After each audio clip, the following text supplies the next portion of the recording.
اعوذ باللہ من الشیطان الرجیم بسم اللہ الرحمن الرحیم۔ ڈاکٹر ریاض شاہد آپ کی خدمت میں سلام عرض کرتا ہے۔ آج ہم آپ کو ایک نئی تحقیق بتا رہے ہیں کہ new investigations in the field of garlic.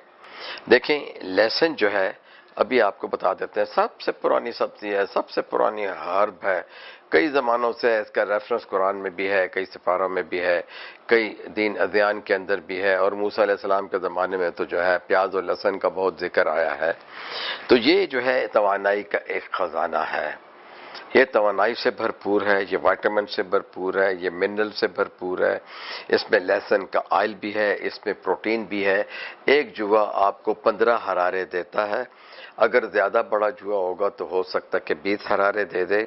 لیکن یہ ایک مقدار کے اوپر بھی ہے۔ ویسے تو یہ بڑی چھوٹی سبزی ہے، لیکن آج کل جو چائنا کا لہسن آتا ہے وہ کافی بڑے بڑے اس کے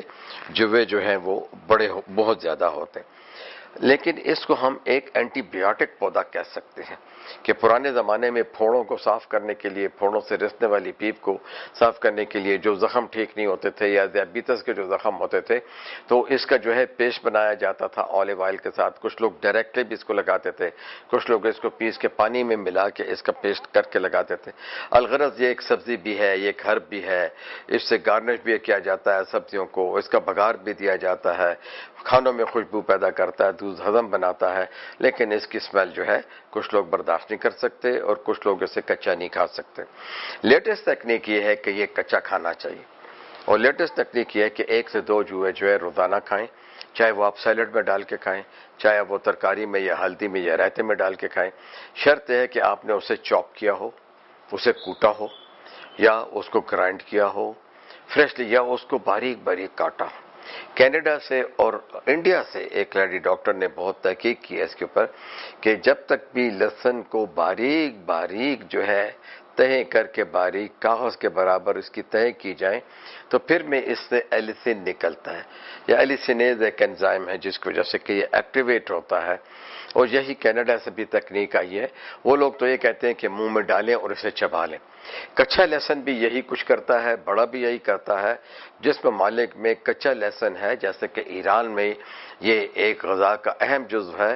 جیسے کہ گرین پیاز رکھا جاتا ہے کھانے کے ساتھ، اسی طرح وہ اسے سیر کہتے ہیں، تو یہ کچا جو ہے لہسن رکھا جاتا ہے، وہ اس کو سیلڈ میں بھی ڈالتے ہیں یا سیلڈ سے نکال کے منہ میں ڈال کے ایک طرف سے چباتے چلے جاتے ہیں، دوسری طرف سے کھانا ڈالتے رہتے ہیں، وہ اس کے ساتھ جو ہے کھا جاتے ہیں۔ میں نے خود دیکھا ہے، خود استعمال کیا ہے، اور انہی دنوں سے جو ہے مجھے جو ہے ایران کی سروس کے اندر جو ہے مجھے یہ پتہ چلا کہ بھائی یہ تو وہ کھاتے ہیں، ہم نے بھی کھانا شروع کر دیا، تو اللہ کے فضل سے جو ہے کبھی بھی کولیسٹرول جو ہے وہ نہیں بڑھا۔ اب یہی وہ تحقیق ہے کہ بھئی آپ نے اسے کھانا ہے تو کھانے کا ترتیب کیا ہے۔ آپ جب بھی اپنا سیلڈ بنائیں اسے باریک باریک چاپ کر کے اوپر سے ڈال لیں، یا اس کے باریک باریک قطرے بنا لیں، 2 جوؤں کے اس کو کر لیں، یا آپ اس میں ڈال لیں، دہی میں ڈال لیں، رائتے میں ڈال لیں، لہسن میں ڈال لیں۔ بیماریوں میں کیا کرتا ہے؟ کولیسٹرول کو کم کرتا ہے، ٹرائیگلیسیرائڈ کو کم کرتا ہے، خون کی رگوں کو کھولتا ہے، اور اس میں بہت سارے جو ہے امیون سسٹم کو بوسٹ کرتا ہے، جتنے بھی موسمی بیماریاں ہیں ان کو ٹھیک کرتا ہے، اندرونی چوٹ کو ٹھیک کرتا ہے۔ لیکن میرے مہربانوں دوستوں اور خواتین کے لیے کہ اس کو بالکل سیاہ نہ کریں۔ اگر آپ نے جب بھی کسی لہسن کو، ایون کہ پیاز اور ادرک کو بھی جب بھونتے ہیں آپ لوگ کسی چیز کو گارنش کرنے یا بگار کے لیے، تو تیل کی ہلکی آنچ کے اوپر اسے ڈالیں، جب اس کا رنگ بدل جائے پھر آپ اسے استعمال کریں۔ اگر آپ چاہتے ہیں کہ بھئی کچھ لوگ نہیں ثابت لہسن ادرک یا پیاز پسند نہیں کرتے تو وہ اس کو ہلکا سا گرم کر لیں، جب اس کا رنگ بدل جائے پھر اسے اپنی ترکاری یا ہانڈی میں ڈال دیں اور اسے مزید پکنے دیں۔ لیکن جو ترکاریاں 100 ڈگری سے زیادہ پکائی جاتی ہیں اس میں یہ ویسٹ ہو جاتا ہے، اس میں اس کے بہت سارے خواص جو ہیں وہ ختم ہو جاتے ہیں یا کم سے کم رہ جاتے ہیں۔ تو دوستوں مہربانوں، لہسن جو ہے واقعی ایک اللہ تعالیٰ کی ایک جو ہے بیش بہا تحفہ ہے، اور دیگر مسالوں کی طرح، دیگر ہربز و جڑی بوٹیوں کی طرح اس کا استعمال ہوتا ہے۔ اس کو جو ہے ہم کمروں میں اگر رکھ لیں، پیس کے پانی کے اندر ڈال کے، یا ثابت جوے بھی رکھ لیں کمروں میں، تو مچھر آنا بند ہو جاتے ہیں۔ صدیوں پہلے قدیم علاج جو ہے اس کا یہ تھا کہ یہ as a antibiotic T B کے علاج کے لیے استعمال ہوتا تھا۔ اور پھر میرے مہربانوں، آپ کو تو پتہ ہی ہے کہ کبھی آپ نے مچھلی جو ہے فش کبھی لہسن کے بغیر کھائی ہے؟ تو لہسن ادرک کے بغیر تو جو اس کا پیسٹ بنتا ہے اس کے بغیر تو مچھلی کا جو ہے مزہ ہی نہیں آتا. تو تمام ترکاریوں میں بھی ڈالا جاتا ہے، لیکن کوشش یہ کریں کہ اس کو اگر استعمال کرنا ہے تو ہر روز نہیں تو ہر دوسرے روز، اور مسلسل استعمال اس کا 2 سے 3 ماہ کریں تو آپ کا وزن بھی کم کرتا ہے. HbA1c یعنی شوگر کی جو جانچ پڑتال کا جو پیمانہ ہے اس میں بھی کمی لاتا ہے، شوگر کو بھی کنٹرول کرتا ہے، دل کے امراض کے لیے اچھا ہے، اینٹی بایوٹک ہے. اور ابھی پچھلے دنوں ہی ہم نے آپ کو بتایا کہ لہسن پی کر اگر آپ موقعوں کے اوپر لگا دیں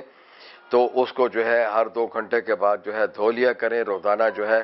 ڈائریکٹلی آپ لہسن لگائیں گے تو آپ کا وہ موقع جو مول ہوگا، جسے موٹا تل کہتے ہیں، وہ آہستہ آہستہ کالے سے براؤن اور براؤن سے جو ہے لائٹ براؤن ہو جائے گا اور اس کا سائز بھی کم ہو جائے گا. یا آپ اسے کسی کپڑے کے اوپر لیپ دے کے آپ اپنے کالے مول کے اوپر لگائیں گے اور پھر وہ چپکا رہے وہاں سے، اور 1 گھنٹے بعد 2 گھنٹے بعد آپ اس سے وہاں اتار لیں. شرط یہ ہے کہ وہ جلن نہ کرے. اگر وہ جلن کرتا ہے تو پھر جیسے ہم نے بتایا تھا کہ 1-2 قطرے اس میں آلیو آئل کے بھی ڈال لیں اور اس کو جو ہے اپنے مولز کے اوپر یا مسوں کے اوپر بھی آپ لگا سکتے ہیں، جنہیں ملسکم کہتے ہیں. کنٹیجیوزم ملسکم جو ہے وہ ایک چھوٹا سا ٹیومر ہوتا ہے جو کہ وائرس کی وجہ سے جلد کے اوپر بن جاتا ہے. لیکن کھانے کے فائدے تبھی ہیں جب اسے کچا کھایا جائے، کچا چبایا جائے، اور اس کی بدبو یا جو آپ کو ذائقہ محسوس ہوتا ہے اس کو ختم کرنے کے لیے